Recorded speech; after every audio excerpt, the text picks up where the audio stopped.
परम आदरणीय प्रधानमंत्री जी, माननीय मंत्रीगण, डॉक्टर पी.टी. उषा, आज हमारे पेरिस ओलंपिक्स में भाग लेने वाले सारे एथलीट्स आपके साथ वार्ता करने के लिए आए हैं।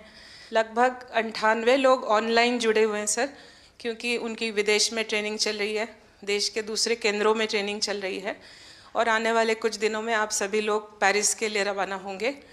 मैं अनुरोध करती हूँ सर से कि कृपया सबको मार्गदर्शन करें, प्रोत्साहन करें। धन्यवाद। और मेरी कोशिश ये रहती है कि सबसे डायरेक्ट इंटरेक्शन करूं, ताकि फर्स्ट हैंड इन्फॉर्मेशन मिलती है। खेल का एक स्वभाव होता है जी, हर विद्यार्थी का जैसे रहता है,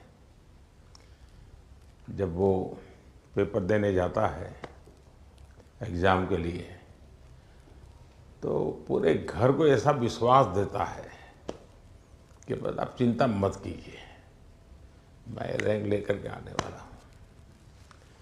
और जब उसको तो पता चल जाता है एग्जामिनेशन में कि क्या हो रहा है, क्या कर पाएगा, ठीक गया नहीं गया, तो निकलते ही शुरू कर देता है। पंखे की आवाज़ बहुत आ रही थी, खिड़की खुली थी तो मज़ा नहीं आ रहा, टीचर बार बार मेरी तरफ देखते थे।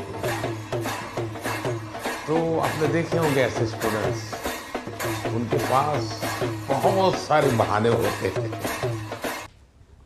और हमेशा वो परिस्थितियों को दोष देते हैं। और ऐसे लोगों की कभी जीवन में प्रगति नहीं होती है। वो बहाने बजाने में मास्टर हो जाते हैं, लेकिन प्रगति नहीं कर पाते। लेकिन मैंने देखा है कि मैं कई खिलाड़ियों को जानता हूँ, वे कभी भी परिस्थितियों को दोष नहीं देते।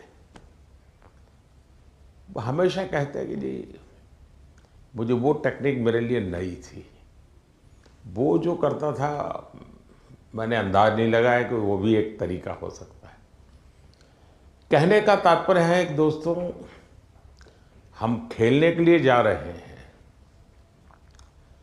हम अपना बेस्ट परफॉर्मेंस के लिए जा रहे हैं, लेकिन ओलंपिक सीखने का भी बहुत बड़ा मैदान होता है।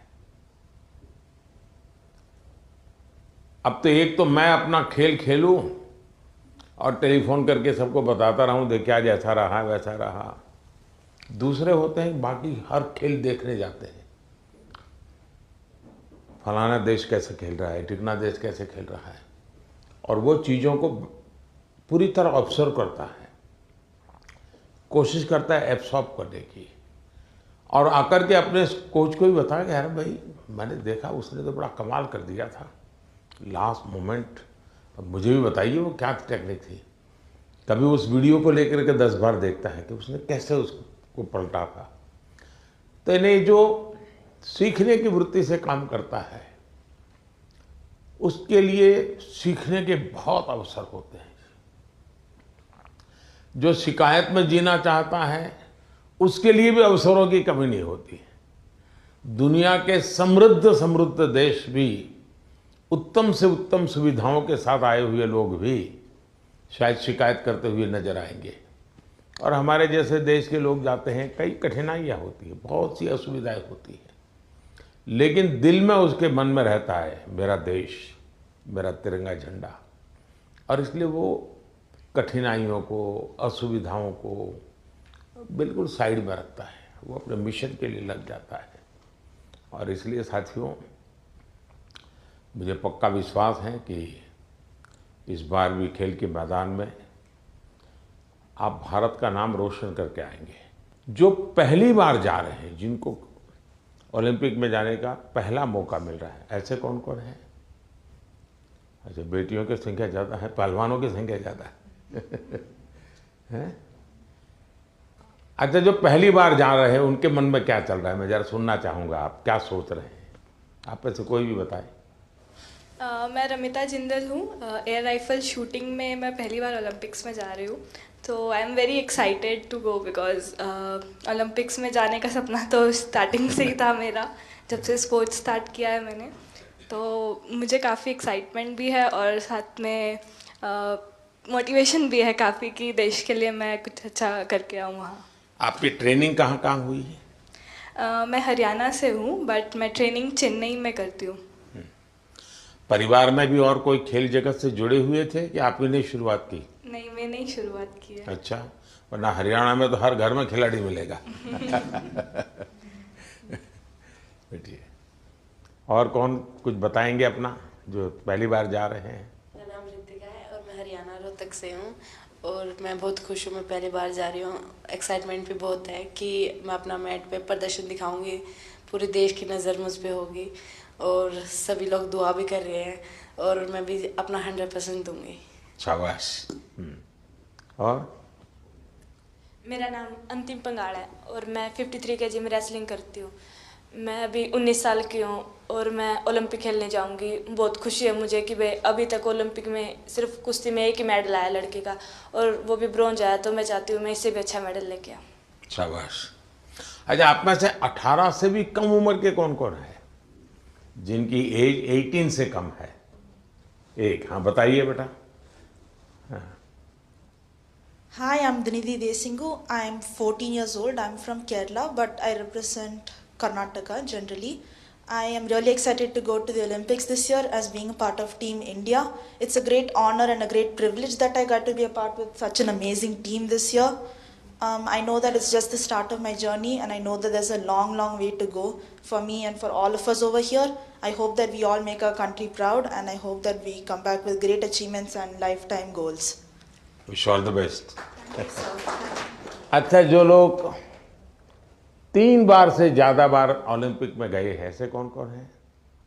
More than 3 times. हाँ। नमस्ते सर, मेरा नाम दीपिका कुमारी है, मैं आरजे को रिप्रेजेंट करती हूँ। सर बहुत खुशी है और कि ये चौथा ओलंपिक है मेरा और मैं बहुत एक्साइटेड हूँ और ये काफ़ी एक्सपीरियंस है, तो मैं उस एक्सपीरियंस को चाहूँगी कि उस एक्सपीरियंस को यूज़ करूँ और उसी जोश और उसी कॉन्फिडेंट के साथ रिप्रेजेंट करूँ और अपना 200% दूँ। Thank you. अच्छा, आप जो यहाँ नए खिलाड़ी पहली बार जा रहे हैं, उनके लिए क्या संदेश देगी जो पहली बार जा रहे हैं इस टीम में? सर मैं बोलूँगी कि डेफिनेटली कि एक्साइटमेंट बहुत ज़्यादा होता है, बट मैं उनको बोलूँगी कि उस चकाचौंध में वो ना घुसे, जितना हो सके वो खुद पे फोकस करे और इन्जॉय करे, पर पूरे फोकस के साथ, पूरे सेल्फ कॉन्फिडेंस के साथ। और मैं ये बोलूँगी कि मेडल जीतना है, उसके पीछे ना भागे, वो परफॉर्म करे, अच्छा परफॉर्म करे ताकि मेडल उनके पास आए। नमस्ते सर, मैं पोअम एमआर एथलेटिक्स से हूँ।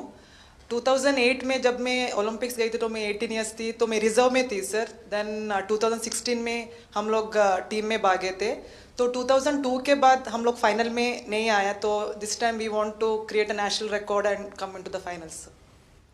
नमस्कार सर। नमस्ते। मैं पीवी सिंधु।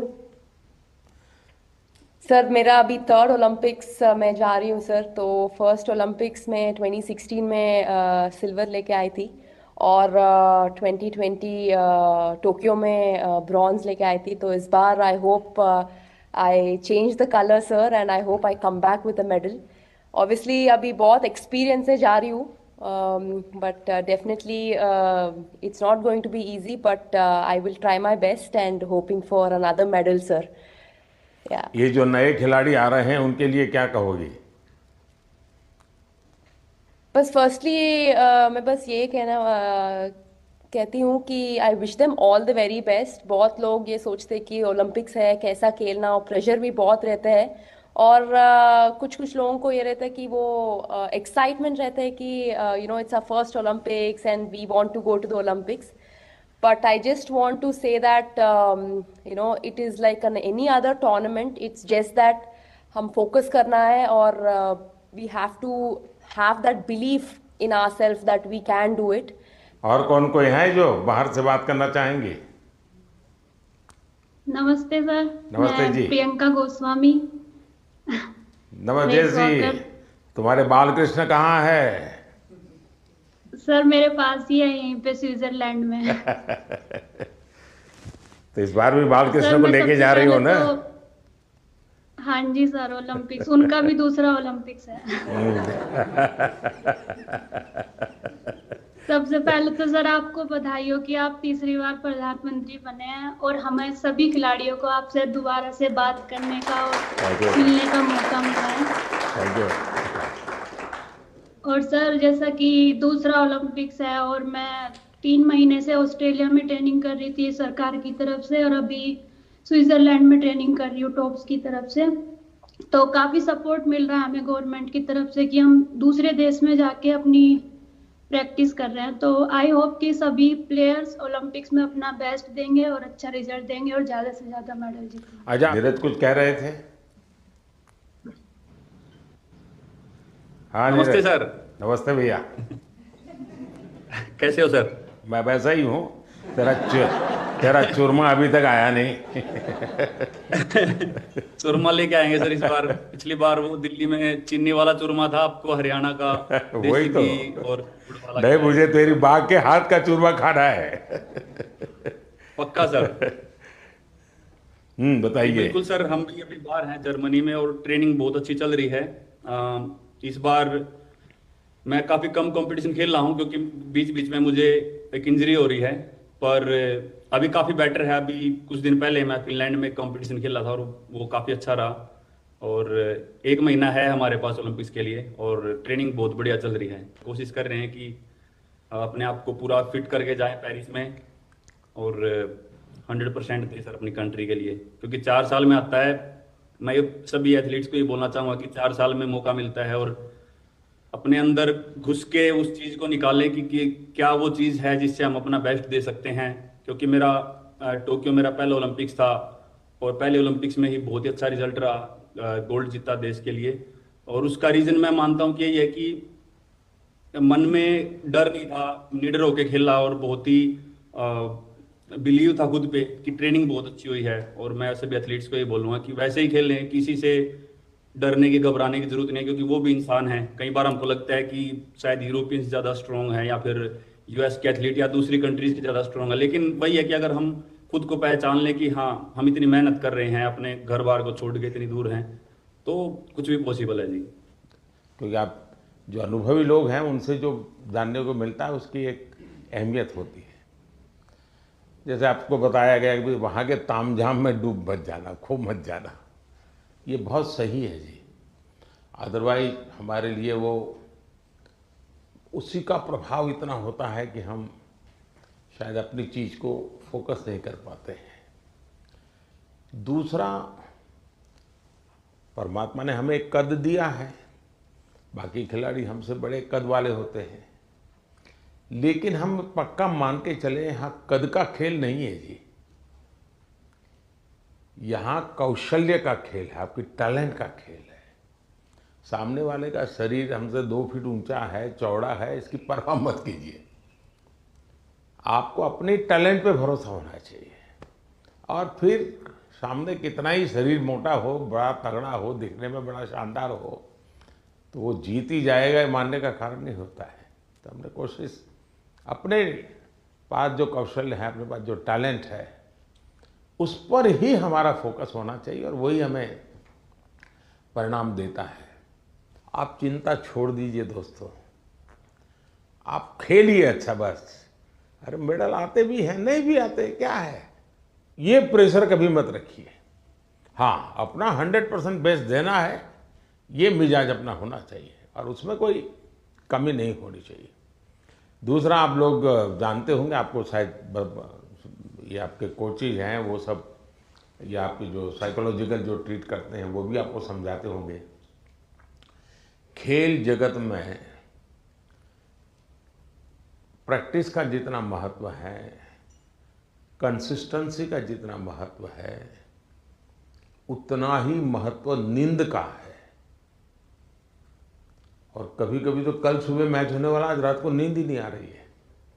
और शायद कोई और चीज़ हमें जितना नुकसान नहीं करती है, उससे ज़्यादा नींद का अभाव नुकसान करती है।